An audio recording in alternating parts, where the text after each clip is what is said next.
lion order की फिवम फगलबसु मुगनरिबा अनिगी मरक्ता अमत ओइबगी वाखलोन पुरकनब होनबदा चही अमा रोम चंगखिगनी हाइबो वाफमसिनी ओजा आरएसएस सी कोई बीजेपी की आइडियोलॉजी नत्रगा मुख ऑर्गेनाइजेशन की पेरेंट्स ने हाइनरिबनी मसीदनी अइना लाक्चिनिंगबो वाहंगसि ओजा कोई मुगनरिबा अनिगी मरक्ता अमत ओइबगी वाखलोन पुरकनब होनबदा चही अमा रोम चंगखिनी हाइबा की वाफम अमा पोंदोरकपसिना कोई मणिपुरदा PRC मखाताना सांगदखिबगी इंकित अमा ओइगदोरिब्रा ओजा मसीगी मतांगदि कमायना येंबियोजा यामना नुंगाइबा अखोय याम खननिंगाइ पोनी अखोय मसीगी पोसे डेलिवेटेड कोर्डिंग कमिटी की अखोय मनुंग दुस याम तोयना खनै अदुगा अखोय याम सोंगबो अखोय ओपिनियन सु लೈ हंदक अखोय MLA मे मथौ थौ उनबा कांदा अखोय की हाना PWD की मिनिस्टर ओरंबा अदुगा कांग्रेस की प्रेसिडेंट ओरंबा श्री गोविंदास ओंथौ जोंगा अखोय उनजौ मतमदा अखोयना याम तोयना हाई महाक्ति ngसागी हाइबा कांसदा RSS की रोल सि कैनो हाई कांदा भारत हजिकी लैबा लान सि भारत सरकार ना नत्रगना डीप स्टेट ना नत्रगना अखोयगी लैबा सिक्योरिटी फोर्सेस मैम की तो रोल अमुकना डिजाइन तौबा पोट अमु ओइ हाइबा वफम सि तसेंगना सिगी पोसे असुकुइन इरांग थोक्तना सही मा लैबा मतमदा श्री मोहन भगवत इकाई खमदजर मोहन भगवत RSS की मकोक्सिना इहान हाना मागी वॉइस ब्रेक तौबा मागी ओपिनियन पिरक सही मा मेगे तांग कुनगा हुमदोइदगी तांग अहुमदगी थोकिबा इरांग 2023 की मतुंगदा महाकी वॉइस इहान हान थोलुची सही मै मतुंगदा अखोगी मणिपुर MP इलेक्शन दा BJP ना माइथिरो मतुंगदा कांग्रेस ना याम थाजदबा मोंगदा मियामना अखोई बोथ रूलिंग पार्टी ओइबा सेंटर सु इम्फाल मणिपुर सु BJP ना पायर कांदा अतोप कांगबु मना वोट काबा इसे मणिपुर हिस्ट्री दा थोखिजिको अदुबु मसमाइना तोरब मतुंगदुगी रिजल्ट तोरब मतुंग इहान हान बोइना मोहन भगवत की मागी पॉइंट लाई मागी इरांग सि मतंगदा मांगना हाइबसि इरांग से थोहन गिबनि मा मसामा की वाफम दा मसि इसको करवाया गया हाइदना हाइदि मसि इरांग से थोहन गिबनि हाइबा मा मसामक जो हाइको कनाना थोहन लिनो हाइबदुगी मागी होल माइ लॉजिक टू मजु लैबा गवर्नमेंट चेक्शन दे हाइबी वाफम दु अखोय यावखिबदि लैरे अदुबु अखोयना खांगनिंगिदि आइदि हिंदुत्व हिंदू राष्ट्र राम राज्य अदगी से अखोय हिंदू की टेंपल सानी हाइदना अखोय कनोदा हजि कनोदा अखोय UP दा मगी राम बाबरी मस्जिद सी मथक्ता अखोय राम की टेंपल सागरे को राम की टेंपल साबा मतमदा इनॉग्रेशन तौबा मतमदा ख्वाइदगी पावरफुल ओइबा अनि मयाम की मीडिया दा लई सिकरानो अमना नंबर 1 नरेंद्र मोदी अमना नंबर 2 मोहन भगवत नेबा मखोय अनि सिनी हाइबदी BJP ने तौबा नेशनल पॉलिसी ने प्रोग्राम से RSS की अयाब याउदना RSS की सपोर्ट याउदना कैचुक ओथोप यादे हाइबसिनि मयाम लोय खंगिदुनि इवन इलेक्शन की टिकट पीबदनी खंगदे अमदि खंगदे इबा दो BJP ने ngasi वोट काइबा मागी पोस्ट जो RSS की असो सपोर्ट अमननी हाइबसि अखोय मिपुम खुदिमुना लोय खंगिको अदुना ngасai हिंदू सिंगी हिंदू राष्ट्र की हिंदू खतगिने हाइबा कांगबु ओइबा RSS ना मणिपुर हिंदू नुपी मयाम अमा अखोय सामना हाबदा अखोय जिरीदा रेप तौदना इसिंगदा लंगथोक्तना थादरकपा मतमदा अदुगी मतुंगदा अखोय मणिपुर की हिंदू की टेंपल मयाम अमा मै थारिबा मयाम अमा ngasi क्रैक डाउन तौदना मैतै सामना मैतै पॉपुलेशन जे हजिकसु मेजॉरिटी दी हिंदू पॉपुलेशन नि वैष्णवाइट नि हाइबसे मैतै नॉर्थ ईस्ट ख्वाइदगी लास्ट ओइना लैरिबा अदुस अतै दी क्रिश्चियन स्टेट सुंगाक्तो ओइरिबा अखोय आसाम नतना सिगी मतुंगदा ख्वाइदगी हिंदू की पॉपुलेशन दा ख्वाइदगी मेजॉरिटी ओइबा मैतै दा असुक यामना क्रिश्चियन मिलिटेंट सिंगना हाइबा ताई बसि आइना लान असि रिलीजियस लान हाइबा नतेको आइना येंगजरिबा पोसिना असुक यामना हिंदू पॉपुलेशन दा मै थाना युम थाना लाइसंग थाना गणेश मंदिर थादना मै थाव मतमदा मखोइना तुमिना येंगागा कुकी लालोबसिंगदा इंडिया गवर्नमेंट सपोर्ट तौदना मिलिटरी सपोर्ट नत्रगना मागी कोऑर्डिनेट अटैक तौहलिबसे मसि तसेंगना मणिपुर लेबे हिंदू सिंगसे मैतै मोजि हिंदू नते न मवा लौदबगी मसी बिहार नत्रगना UP की हिंदू अमदा क्रिश्चियन ओइबा ऑर्गेनाइजेशन दे यावबा बिलोंग तौबा कांगबु अमना नोई पायरगा हिंदू नुपी सिंग हालकपा नत्रगा मै थारकपदा मोइ तुमिना लैगद्राबा लैरोइनेको अदुना मसै अनि खक लै आइदर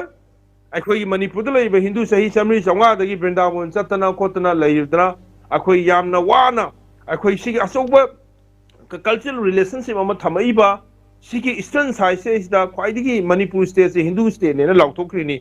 पामहीबना अहानबोना चही चौम चमरी ममांग स्टेट अमखता हजिक मैम खाई हजिक लाजी क्रिस्टियन की अमेरिकन मिशनरीज मैम तोान तोान मैम से जियो पॉलिटिक्स एरिया से Hindu state Christian state independent state Burma मागी सितागोंग हिल्स कई बांग्लादेश मैम की कोशल क्रिस्टियन की state semen American missionaries ma'am हाँ ट्रेनिंग पीबद खोलें फोटोद उरीदनी क्रिस्टियन मिशनरी अचौ इंटरेस्ट मफम से इरांग थोपद हिंदू एटेक तब हिंदू की राष्ट्र ने हिंदू राष्ट्र ने RSS तुमिन लेरे नत्रग मोइन एक्शन तौद्रे मोइन येंग लेरे नत्रगना शू चनब RSS की मेंबर मना दिल्ली दा हाइकीबा शू चनबसी ना मणिपुर पीस पोरने हाइबा अदुगा मसी मोई स्टेटमेंट खबर याउखिबनी ngasi शू एक्सटेंड तौय मतंगसिदा अदु हारगदी मैतई पॉपुलेशन मैम शू चनब पामदे भारत सरकार शू चनब पामी RSS ने मदुई पोसी एंडोर्स तौई अदुगा अदुगदी तसेंगना RSS की रोल से कंट्रोवर्सी होरी हजिक अखोना ताबद अखोद हांगको मणिपुर लेंगा सेबकनबगी वाफम RSS ना कन होने हाइब पोसे अखोई ताब फंगी अदो मखोइसु पेंदब खर लई हाइबदी ताब फंगगसु मखोइना याम स्ट्रांगली अखोई मणिपुर से काहन यादे नत्रग मणिपुर की लइबा हिंदू पॉपुलेशन से अखोई एटेक तोहन यादे हाइबगी एजेंडा दी मखोई लइतब माली हाइना अखंगई सिंगना हाइ वरी सानब मतमदा हाइ अदुना अखोइना श्री गोविंदास उनबू RSS की रोल से कंट्रोवर्शियल मखोइन तुमिन खांग लेरिसे यूपी खांगोय मध्य प्रदेश खांगोय इवन तोंगान तोंगान मफम कशु सुमायना तुमिन लेबिसे लेरोय हाइबसी अखोइना मयेक्सेंगना हाइ अदुना ngसागी RSS की पोसे रोल से तसेंगना मसी यामना कई हाइतारे अखोइ अमरोमददी नुंगाइबो वा नते मणिपुर की हिंदू सिंगसे हिंदू होइना कच्चा हिंदू होइना खनबगी मोंग नत्रगना मवा लौदबगी मोंग नत्रगना इंडिया की नेशनल इंटरेस्ट सिबु काइद्रदी अखोई हिंदू मैम सिरसु काइदे हाइबगी वाफम अदुना तसेंगना मखोइना इवन भारत सरकार की ऑफिशियल सिंगना इवन सोनिया गांधी की मसानुपी प्रियंका गांधी मा मसामंगना ngaraangda अखोई बांग्लादेश लेब हिंदू पॉपुलेशन हिंदू अटैक तौरे मोई पार्लियामेंट वा ngang RSS की member ngangbudi ngangi heba adu India की मनुंगदा हिंदू स्टेट ओरिबा हिंदू राष्ट्र ओरिबा RSS अबदी बीजेपी न पालिबा मणिपुर की मफमदा हिंदू पॉपुलेशन मयाम दे अटैक तौदना 1.5 मिलियन की मनुंगदा 1 मिलियन 10 लाख की हिंदू पॉपुलेशन ओरंगनेबा हाइबा हिंदू पॉपुलेशन सिना लंबी चपा ngamdadna मागी इंडिया कॉन्स्टिट्यूशन थुगारगा कुकी खुलाई पाइबसिन रेंसन थम्बा मतमददी मखोइना कई वा ngangrageba म फ्री मूवमेंट सनगने सनरबरा अद मसीगी पोस्टिंग जे अखोइना